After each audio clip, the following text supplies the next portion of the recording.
Halo kawan, masih bersama saya Lucky yang selalu setia menemani kalian. Bitcoin adalah cryptocurrency atau mata uang kripto pertama sekaligus menjadi yang paling populer. Harganya yang terus melambung naik dari tahun ke tahun menjadikan Bitcoin sebagai aset digital yang diburu oleh banyak Behind that orang. website are real people. Kali ini Lucky akan menceritakan alur cerita film Trust No One, The Hunt for the Crypto King yang dirilis pada 30 Maret 2022 tahun ini guys.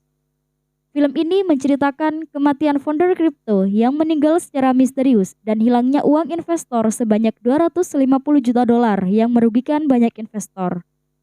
Hingga akhirnya, para investor tersebut mulai mencurigai suatu hal dan menyadari ada sesuatu yang cukup janggal.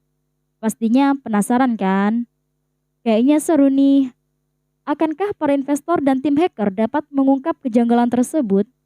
Sebelum kita mulai alur ceritanya, seperti biasa, Lucky ingatkan untuk siapkan camilan, jangan lupakan minuman, tontonlah sambil rebahan. Oke, gaskan.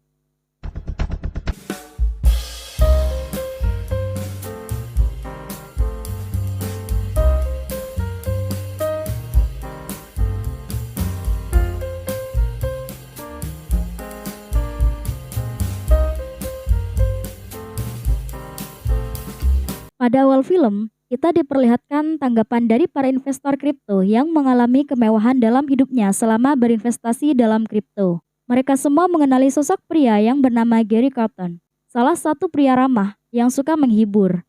Gary menyukai bisnis digital sekaligus menjadi promotor teknologi yang sangat cerdas. Gary juga membuat Quadriga CX sebagai tempat atau situs jual beli Bitcoin, yang mana Quadriga itu sendiri sebagai maklar transaksi jual beli Bitcoin yang terpercaya. Semenjak kantor Quadriga itu dibuka pada tahun 2013, Bitcoin masih di rank harga 100 dolar. Gary mengajak seluruh komunitas investor Bitcoin untuk melakukan transaksi di Quadriga. Karena pencapaiannya sebagai promotor teknologi dan cukup terkenal, akhirnya banyak orang yang melakukan transaksi Bitcoin di Quadriga. Tahun demi tahun berjalan, tibalah di mana harga Bitcoin melambung tinggi menjadi 20.000 dolar. Melegitnya harga Bitcoin kala itu tidak sedikit dari para investor yang mendapatkan keuntungan berjuta-juta dolar. Hal itu membuat daya tarik investor baru yang juga ingin merasakan hal yang sama. Rupanya, meningkatnya transaksi di Quadriga, Gary dapat mengambil fee sampai-sampai dapat membeli 200 Bitcoin. Tak hanya itu, Gary juga dapat membeli hal lain seperti properti, kendaraan mewah, jet pribadi, bahkan pulau pribadi. Wow, itu menggambarkan banyaknya transaksi yang Gary dapatkan di Quadriga. Namun, saat di antara para investor banyak menaruh separuh hartanya di dalam Bitcoin, dengan harapan harga Bitcoin semakin naik, tibalah saatnya fluktuasi grafik harga Bitcoin anjlok sampai 60%.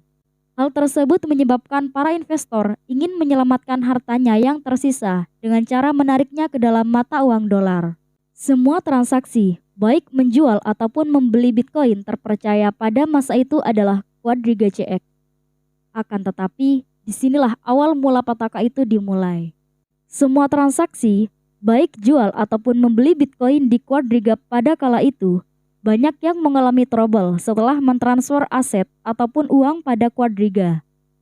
Akibatnya, banyak yang melaporkan hal tersebut kepada reporter untuk memviralkan masalah yang mereka alami sebagai konsumen Quadriga. Dalam investigasinya, si reporter tersebut mendapatkan data bahwa 1,2 miliar dolar total uang yang diperjualbelikan dari berjuta-juta pengguna di Quadriga. Dan itu semua mengalami trouble. Hal tersebut membuat semua mata tim investigasi tergerak untuk mencari tahu apa penyebab trouble tersebut. Setelah mencoba menghubungi Gary, si reporter mendapatkan jawaban bahwa uang yang berada di Quadriga telah dibekukan oleh bank karena pihak bank tidak mempercayai bursa mata uang kripto. Masalah tersebut berlangsung dari bulan Oktober 2018. Namun, selama itu Gary lebih sering terlihat berpergian ke negara yang berbeda. Akan tetapi, sampai pada puncaknya Januari 2019, semua pengguna Quadriga harus menerima kepahitan saat istrinya Gary yang bernama Jennifer mengumumkan bahwa Gary telah meninggal dadakan pada 14 Januari 2019 di India karena mengalami penyakit Crohn. Tak hanya itu saja, URL situs Quadriga juga menghilang yang berisikan semua sandi dan aset penggunanya. Pastinya hal tersebut menyebabkan shock yang mendalam bagi pengguna Quadriga. Misterius ya. Setelah bertransaksi yang begitu lama, Gary jalan-jalan keliling dunia, meninggal dadakan, dan situs yang berisi jutaan dolar juga menghilang. Oke, lanjut. Hal tersebut menggiring isu kematian Gary menjadi sebuah teori konspirasi. Tidak sedikit pengguna Quadriga bergabung pada grup Telegram yang menggunakan skillnya untuk mengungkap kasus Gary yang menjadi sebuah trending topik di seluruh dunia cryptocurrency. Bahan demi bahan pembahasan dalam grup itu ditelusuri oleh setiap pengguna Quadriga, berawal dari istri Gary yang diduga terlibat dalam kasus konspirasi ini. Dikarenakan pada malam pemakaman, Jennifer mengadakan pesta dan menari-nari di kamarnya, seolah tidak merasakan duka cita. Yang kedua, dompet dingin Gary. Kata sederhananya, brankas atau ATM yang dicurigai bahwa Gary telah mentransfer aset penggunanya ke rekening tertentu atau mencairkan dalam bentuk fisik uang dolar. Akan tetapi, setelah ditelusuri oleh pihak sekuritas OCC di Kanada, hasilnya nihil. Pihak OCC juga mengatakan bahwa semenjak 2016 silam, Quadriga tidak melaporkan pendapatan dan pengeluaran perusahaannya. Dan pihak OCC berkeyakinan kuat bahwa aset tersebut disebar kepada dompet kripto berbeda negara dari 2016 dengan nominal kecil secara bertahap. Dari situlah, semua pengguna berkeyakinan kuat ini adalah motif pencucian uang yang terstruktur karena mafia pun juga akan ikut di dalamnya. Lumayan besar juga ya skalanya. Scene menampilkan sesosok pria yang pertama kali memperkenalkan Gary. Ia bernama Michael Patrin, yang berperan sebagai pendiri Quadriga. Dari situlah rumor tentang Gary takut kepada Mike tersebar di grup Telegram. Dan penelusuran tentang Mike pun banyak yang melakukan. Sampai pada suatu ketika, ada suatu artikel berita yang menghubungkan tentang Mike dengan pria yang bernama Omar Dhanani. Omar Dhanani pernah tinggal di California. Ia memiliki jejak digital pencucian uang dan pencurian identitas. Wajahnya memiliki kemiripan dengan Mike di sebuah bopeng di dahinya. Maka, kesimpulan kuatnya, Mike adalah Omar Dhanani yang pernah menjadi tahanan di Amerika. Semua orang dalam grup Telegram itu tak pernah menyangka pimpinan Quadriga itu adalah mantan tahanan pencucian uang. Semua orang pun menyesali perbuatannya. Tiba-tiba, akun bernama Mike Patrin join dengan grup itu. Hujatan pun dilontarkan. Akan tetapi, dengan penjelasannya, Mike mengaku bahwa ia sudah tidak dekat lagi semenjak perdebatan di antara mereka. Dan Mike juga tidak tahu kalau Gary sudah menikah. Mike berkeyakinan kuat bahwa Gary tidak meninggal. Namun, mempercayai perkataan Mike yang memiliki jejak kriminal adalah kebodohan bagi mereka.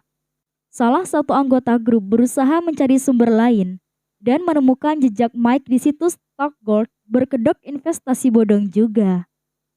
Di sana, mereka menemukan VIP member aktif yang bernama Scapetree. Setelah ditelusuri, Scapetree juga memiliki situs investasi sendiri yang bernama SNS Investment. Yang mana, situs itu sama-sama berkedok investasi bodong juga. Dan Scapetree memiliki admin yang bernama Blackcard World. Berbagai cara untuk menelusuri siapa Scapetree ini. Pada akhirnya, terjawablah. Scapetree ini adalah Gary Carton. Wow, memang penipu yang terstruktur, sistematis, dan masif ya guys. Kemudian, grup Telegram melaporkan kejadian tersebut pada pihak setempat. Kemudian, diutuslah seseorang detektif untuk menyelidiki Gary di India. Setibanya di sana, sesuai prosedur penyelidikan bahwa memang benar, Gary ini meninggal dunia guys. Akan tetapi, ada sedikit misinformasi antara dokter dan pihak rumah sakit yang menuliskan berapa lama Gary opname di sana. Pihak OSC menemukan bukti bahwa ada serangkaian akun palsu yang ikut bertransaksi di dalam Quadriga. Dan Gary memperjualbelikan aset palsu kepada akun palsu tersebut. Begitu pula kepada pengguna Quadriga yang lain. Mereka akan mendapatkan aset palsu dari Gary. Itulah yang dilakukan Gary dalam Quadriga tersebut.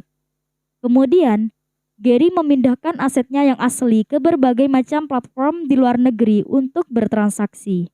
Owned by users and send them to other platforms. Disitulah Gary bermain kasino menggunakan aset yang asli dari pengguna Quadriga. Akan tetapi, dia kalah dalam kasino tersebut, sekitar 150 juta dolar.